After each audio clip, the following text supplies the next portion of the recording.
Good morning mga koys. At for today's video ay wala lang, share ko lang. Dahil nagpiknik kami dito sa aming bukid. Sa tuwing nagpipiknik nga kami ay nagdadalahan lang po kami ng kanin. Tapos linuto lang pala namin dyan yung mga ulo, paa at saka laman loob ng manok na inihaw po namin. Madalas nga kami ganito, sama-sama kong kumain. Kasama ko pala dyan yung lola, lolo, si auntie, uncle, si mama, si papa, mga pinsan ko at ang kapatid ko. Ang saya nga kasi pag sama-sama. Hindi kasi naubusan talaga ng tawanan. Yung tipong sasakit yung panga mo sa katatawa. At katapos ngang kumuha ng kanin at ulam at kanya-kanya namang pesto. At yung iba ngay nahihiya pa sa video. Pero ibahin nyo yung lola ko, nag-request pa na videohan siyang kumain. Partida daw, nag-iisang ngipin na lang sa taas. Baka lula ko yan. Nakikita nyo ba yung babaeng nakaupo? Seryoso yan, sakit kita ng buto. Nagmamakaawa na nga yung aso, natirahan siya. Baka mama ko yan. At hindi pa daw siya nakontento, kaya kukuha pa daw siya ng mga buto.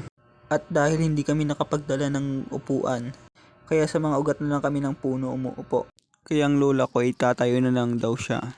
At kung uupo daw siya sa ugat, ay baka mahirapan na daw siyang tumayo. Kaya dyan na lang daw siya sa lamesa. Tamang pa-cute ba sa camera? Baka lula ko talaga yan. Masarap talaga kumain dito sa bukid.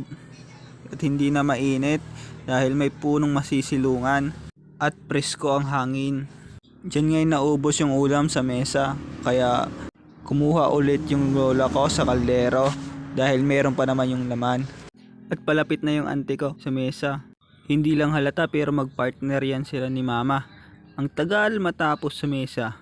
At meron nga yan silang Guinness World of Record na umabot lang naman sila ng 2 oras sa mesa. Lalo na kapag ang ulam ay lamang dagat. Katulad ng, tika lang, tagay lumapit pa sa camera. Mabalik tayo. Katulad ng hipon, alimasag, at mga ibang klaseng mga seashells. Yun talaga yung mga paborito nila. Kaya tumatagal sila sa mesa. At hindi naman magpapahuli si uncle. Dahil kahit anong klaseng pagkain naihain dyan, hab-hab yan. Baka uncle ko yan. At ito rin si lola, ayaw magpalugi. Pinakitaan tayo kung paano kumagat gamit ang isang ngipin. Joke lang lola.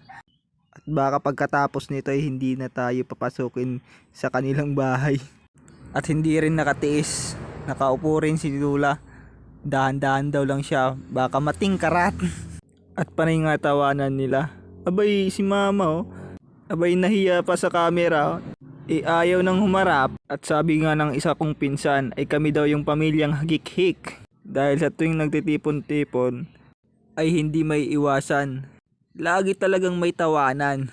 Abay halos araw-araw kami nagtitipon at hindi naman nagsasawaan at lagi pang may tawanan. Kaya hanggang dito lang muna ang aming video.